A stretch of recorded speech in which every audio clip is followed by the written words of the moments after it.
Lo que ya nos resulta a todos indecente es que usted permanezca callado ante la tijera de Rajoy, nada más y nada menos que en las ayudas destinadas a la emergencia social, esa que usted niega, que usted dice que no existe. Un recorte nada más y nada menos que del 70%, tanto que habla usted de Zapatero, de 87 millones en 2011 a 27 millones este año, y usted ha permanecido mudo y callado.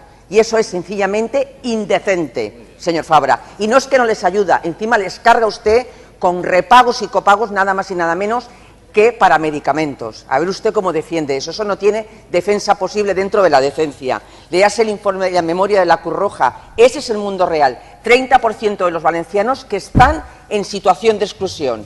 Conteste sí o no. ¿Va a exigirle a Rajoy lo que necesita esta gente para mejorar su vida día a día? Muchas gracias.